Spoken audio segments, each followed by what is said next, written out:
찬송가 38장 예수 우리 왕이요 1절 함께 찬양하겠습니다.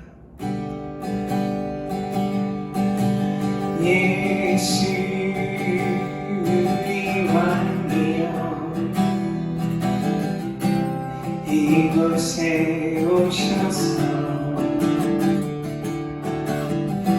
우리가 왕께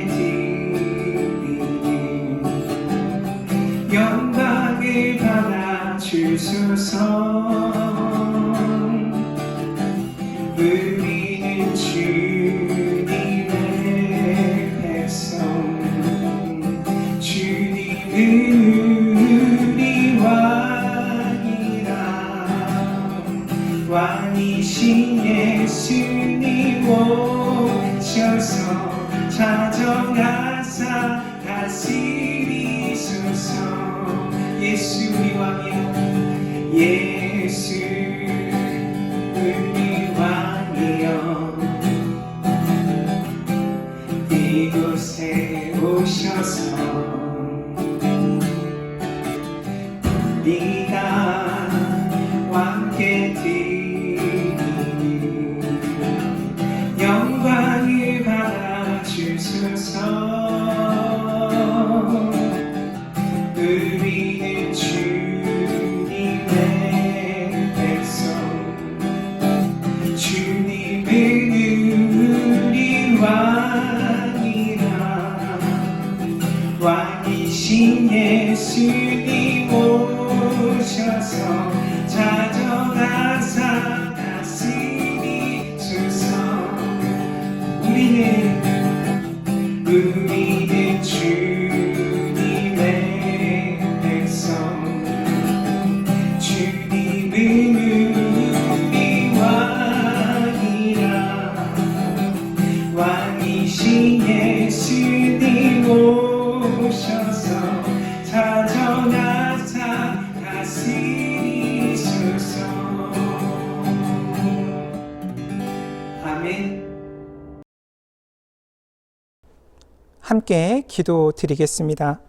여호와는 내게 복을 주시고 너를 지키시기 원하며 여호와는 그의 얼굴을 내게 비추사 은혜 베푸시기를 원하며 여호와는 그 얼굴을 내게로 향하여 드사 평강 주시기를 원하노라 할지니라 하라. 이 말씀을 힘입어 하나님을 예배하는 자리에 나왔습니다. 하나님 없이 사는 죄를 버리고 주님을 따라 살겠습니다. 매일매일의 삶 속에 베풀어 주시는 주님의 은혜를 기억하게 하시고 감사하게 하시며 주님의 말씀을 듣고 행하게 하옵소서. 언제나 우리의 소망 되시는 예수님의 이름으로 기도드립니다. 아멘.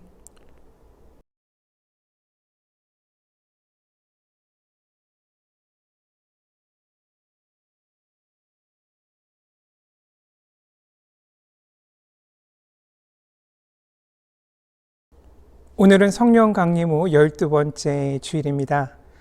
오늘도 요한복음 6장 51절에서 58절 말씀으로 예수님의 살을 먹고 예수님의 피를 마시는 것이 우리의 신앙생활에 있어서 어떤 의미인지 함께 은혜 나누겠습니다.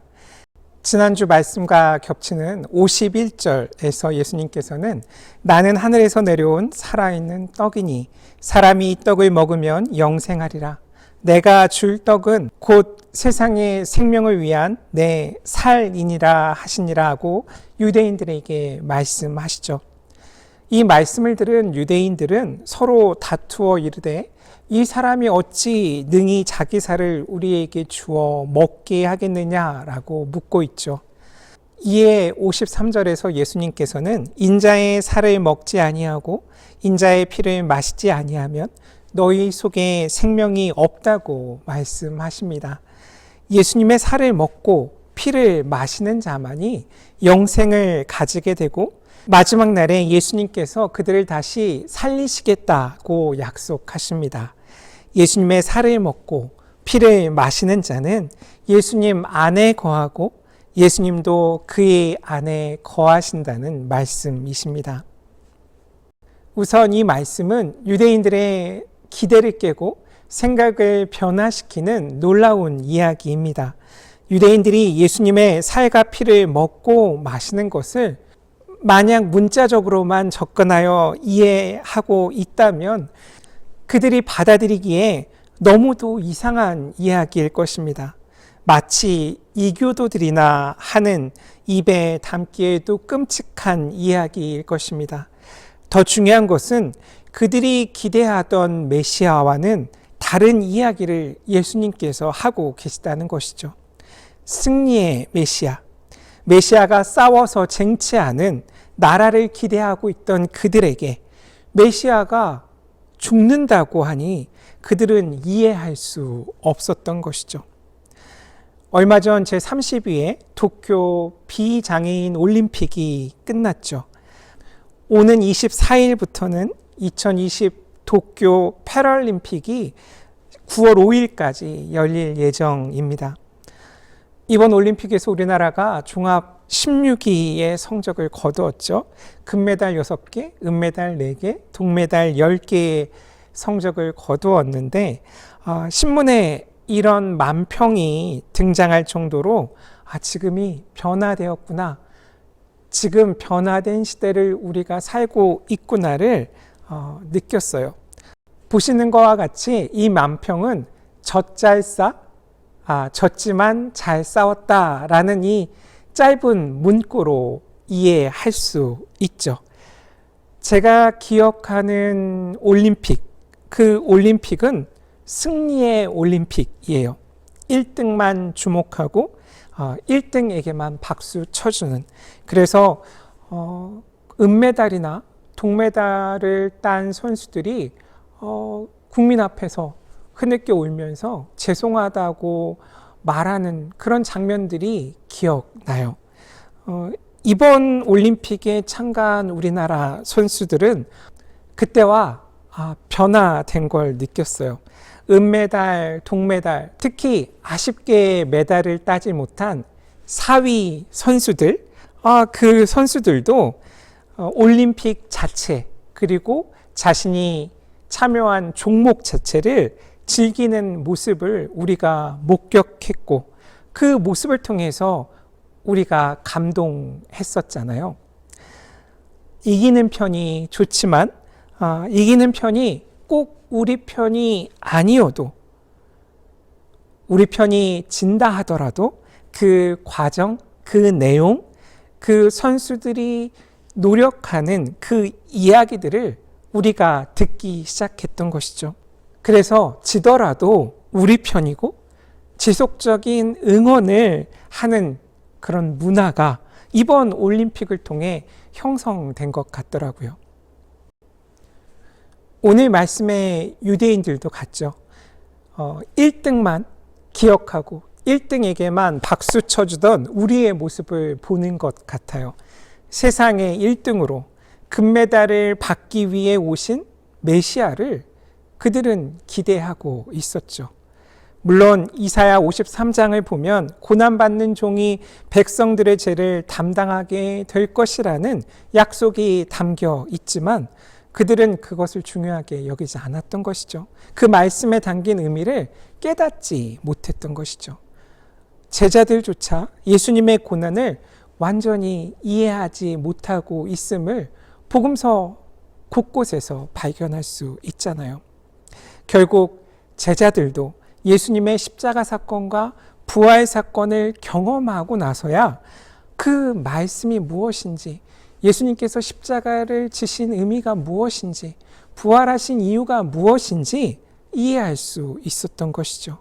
십자가와 부활의 빛 아래에서 말씀을 듣고 읽어야 말씀을 우리가 깨닫게 된다는 것을 이들을 통해서, 제자들을 통해서도 우리가 알게 되죠. 복음도 같죠. 우리의 기대를 깨고 생각을 변화시키는 놀라운 이야기입니다. 그래서 오늘 말씀에서는 인자의 살을 먹고 피를 마시는 것이 무엇을 의미하는지 그것을 우리가 꼭 알아야 합니다.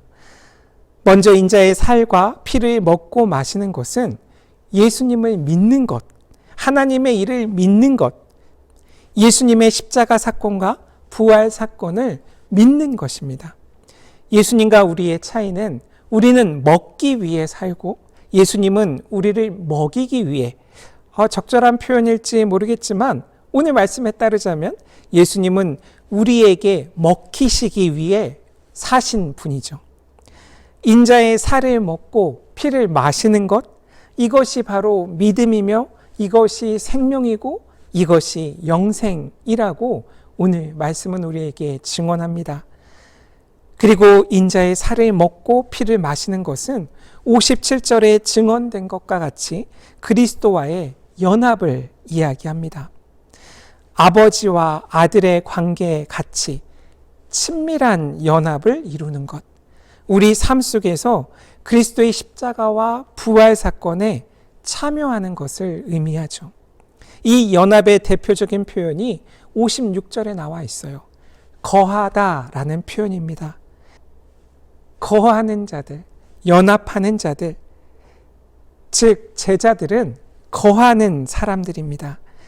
요한복음의 다른 부분에서도 우리가 어디에 거해야 하는지 예수님께서는 알려주세요. 15장에서 나는 포도나무요 너희는 가지라고 예수님께서 말씀하시죠. 특히 15장 4절을 통해 보면 제자는 예수님 안에 거하는 자이죠. 8장 31절에서는 말씀 안에 거하는 자가 제자라고 되어 있어요. 15장 10절에서는 계명을 지켜 그 사랑 안에 거하는 자가 바로 제자죠. 15장 7절에서는 말씀이 그 안에 거하는 자, 그들이 제자이고요. 14장 17절에서는 예수님을 믿는 자는 성령이 그 안에 거하시는 자라고 말씀하고 계시죠. 제자는 예수님 안에, 말씀 안에, 사랑 안에, 성령 안에 거하는 자입니다.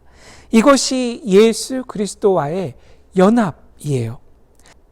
따라서 예수 그리스도와 연합함, 그것이 오늘 말씀에서 영생입니다. 이렇게 예수 그리스도를 믿는 것과 예수 그리스도와 연합하는 것, 즉 거하는 것이 지금 여기에서 우리가 누리는 영생임을 오늘 말씀은 우리들에게 증언하고 있습니다. 이것이 우리가 매 예배 때마다 행하는 성만찬의 의미이죠. 예수 그리스도와의 관계에 깊이 들어가 생명을 맛보는 것, 그것을 예수 그리스도의 살을 먹고 예수 그리스도의 피를 마시는 것이라 오늘 말씀에선 이야기하는 거죠. 앞서 말씀드린 유대인들에게 살과 피를 먹고 마시는 일에 참여하는 것은 그동안의 그들의 삶에서 벗어나서 그들의 생각을 바꿔야 하는 일과 다르지 않았습니다. 그동안 그들을 지배하던 틀에서 자유로워지는 파격적인 선택을 의미하고 있죠. 예수 그리스도와의 깊은 관계를 체험하는 것은 예수님 때문에, 예수님으로, 예수 안에서 다양하고 새로운 시도와 변화가 내 삶에 비로소 가능하게 된다는 의미입니다. 예수님은 우리에게 완전한 관계의 변화와 참여를 원하고 계신 것이죠. 예수 그리스도가 누구이신지 알고 믿음을 통해 우리 삶이 어떻게 변화될까 기대하는 것, 그것이 바로 신앙인의 삶입니다. 또 한 가지 오늘 말씀에서 먹다라는 동사를 주목해야 합니다. 49절, 50절, 51절, 52절, 53절에서 먹다라는 단어는 파고라는 히라버 동사가 사용되었어요. 일반적인 먹다, 잡수시다, 식사하다라는 의미입니다. 반면에 54절, 56절, 57절 여기에서는 신약성서에서 6번만 사용된 트로고라는 동사가 사용됩니다. 트로고는 같은 먹다라는 의미이지만 약간 의미가 달라요. 물건을 잘게 물어뜯어 먹는 거예요. 갉아 먹는 거예요. 와삭와삭 먹는 의미도 있고요. 꼭꼭 씹다라는 의미도 담고 있어요. 특히 58절에 보면 이 파고와 트로고 이 두 동사가 함께 쓰이고 있거든요. 조상들이 먹은 것은 파고, 그래서 이 파고가 변형돼서 에파곤이라는 단어를 쓰고 있고요. 생명의 떡을 먹는 것은 트로고라는 동사가 변형돼서 트로곤이라 표현되고 있어요. 이상의 먹다라는 동사의 차이에 따라 생각을 해보면 예수 그리스도의 살과 피를 먹고 마시는 태도, 그것을 우리가 생각해 볼 필요가 있죠. 파고처럼 그냥 먹는 것이 아니라 예수의 살과 피를 먹고 마시는 것은 트로고처럼 먹는 것, 꼭꼭 씹어 먹는 것, 정말 조금씩 조금씩 잘게 물어 뜯어 먹는 것이라고 이해해 볼 수 있는 거죠. 갉아 먹는 거예요. 요즘 많이 쓰는 표현으로 하자면 먹는데 진심인 것이죠. 내 생명이 달려있고 이걸 먹지 않으면 난 죽는다라는 절박함이 이 먹다에 담겨 있는 거예요. 그러면서도 맛있게 먹는 거고 만져도 보고 어떻게 하면 잘 먹을 수 있을지 그 방법도 고민해보고 그 방법으로 어디에 담아 먹을까, 무엇으로 먹을까, 여러 가지 접근을 하게 되는 거죠. 지난주에 생명의 떡을 말씀이라고 전했는데 이 말씀을 그렇다면 어떻게 잘 먹어서 소화시켜서 내 믿음으로 만들 것인가? 그 흥미로운 과정이 먹다라는 말로 오늘 말씀에 표현되고 있는 거예요. 예수님의 모든 것, 예수님의 삶, 십자가, 부활, 그 모든 사건이 생명의 떡이죠. 그 생명의 떡을 우리가 어떻게 먹을 것인가? 얼만큼 잘게 나누어 꼭꼭 씹어서 내 안에 흡수시킬 것인가? 그 이야기를 먹다라는 표현으로 하고 있어요. 따라서 예수 그리스도의 살과 피를 먹고 마시는 것이 예수 그리스도를 믿는 것이고 예수 그리스도 안에 거하며 하나님과 성령님과 연합하는 것이고 매 말씀마다 고백하고 있듯이 이것이 바로 임마누엘 신앙이에요. 임마누엘 신앙을 갖고 지금 살아가는 것, 그것이 바로 영생이라고 오늘 말씀은 이야기해요.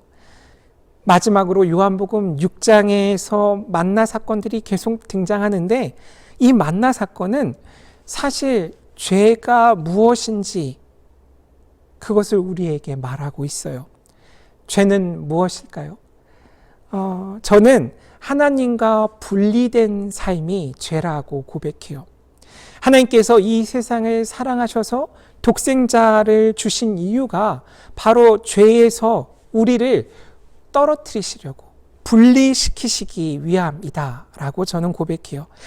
다시 하나님과 함께 하도록 하시기 위해서 다시 죄에서 벗어난 삶을 살도록 하기 위해서 하나님께서는 예수 그리스도를 우리에게 보내셨고 그 예수 그리스도를 믿는 것이 바로 하나님의 일이라고 지난 말씀을 통해서도 고백했잖아요. 이것이 바로 예수 그리스도 안에 거하는 것이죠. 죄에서 분리된 하나님과 함께하는 그 모든 상황, 그것을 믿음으로 고백하는 것, 이것이 임마누엘 신앙이라는 거예요. 출애굽기 16장 3절 이스라엘 자손이 그들에게 이르되 우리가 애굽 땅에서 고기 가마 곁에 앉아 있던 때와 떡을 배불리 먹던 때에 여호와의 손에 죽었더라면 좋았을 것을. 너희가 이 광야로 우리를 인도해 내어 이 온 회중이 줄여 죽게 하는도다 라고 광야에서 이스라엘 백성들이 불평하고 있잖아요. 이것이 바로 죄예요. 하나님이 함께 하시는 광야보다 차라리 고기 까마 옆에 있고 떡을 배불리 먹던 그 애굽이 그때의 삶이 나는 더 좋아 라고 말하고 있는 것, 하나님과 분리되더라도 하나님 없는 애굽으로 돌아가겠다라는 생각, 이것이 죄이고 이것이 죽음이라고 요한복음 6장은 계속해서 이야기해요. 따라서 만나는 임마누엘의 하나님의 방법이에요. 사랑하는 자들과 떨어지지 않으시기 위해 하신 하나님의 일, 그것이 바로 만나 사건이에요. 결국 이런 죄와 우상 숭배로 인해 광야 1세대는 가나안 땅에 들어가지 못하고 죽죠. 그래서 요한복음 6장에서는 계속 이 만나 사건을 예수님의 생명의 떡과 비교해서 이야기해요. 그렇기에 하나님의 새로운 일이신, 하나님의 새로운 출애굽 사건이신 예수 그리스도를 믿고 예수 그리스도와 연합하여 사는 것이 우리가 죄에 거하지 않고 죽지 않고 지금 영원히 사는, 영생을 누리는 방법이라고 오늘 말씀은 우리들을 초대하고 있는 것이죠. 영생은 하나님의 주도권, 하나님의 영향력 아래 사는 것이죠. 하나님의 일, 하나님의 계획에 예수 그리스도와 더불어 동참하는 거예요. 하나님의 일은 예수 그리스도를 믿는 것이고 예수 그리스도 안에 거하는 것이죠. 지금 여기에서 예수 그리스도를 믿는 것, 그 지속 가능한 믿음이 영생이라는 거예요. 저와 여러분이 예수 그리스도를 믿고 예수 그리스도 안에 거하기를 바랍니다. 그래서 새롭게 맞이하는 한 주 동안에도 주님께서 주시는 영생을 저와 여러분이 마음껏 누리시길 주님의 이름으로 간절히 축원합니다. 아멘. 찬송가 438장 내 영혼이 은총입어 함께 기쁨으로 찬양하겠습니다. 내 영혼이 은총입어 중한 죄짐 어두운 슬픈 마음 이 세상도 천국으로 바라두다 할렐루야 찬양하세 내 모든 죄 사랑받고 주 예수와 동행하니 그업이나 하늘나라 주의 얼굴 주의 얼굴 뵙기 전에 멀리 배우 하늘나라 내 맘속에 이루어지니 날로 날로 가까워지라 할렐루야 찬양하세 내 모든 죄 사랑받고 주 예수와 동행하니 그겁니다. 하늘나라 높은 산이 거친 들이 조만이나 금방이나 내 주 예수 모신 것이 그역이라 할렐루야 할렐루야 할렐루야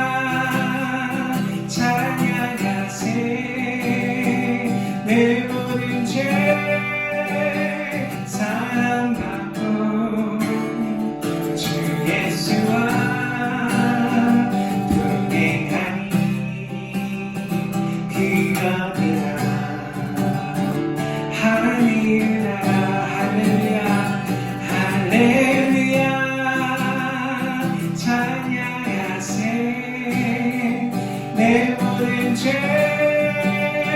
사함받고 주 예수와 동행하니 그러리라. 할렐루야 할렐루야 할렐루야 찬양하세. 내 모든 죄 사함받고 주 예수와 동행하니 그러리라. 할렐루야. 아멘.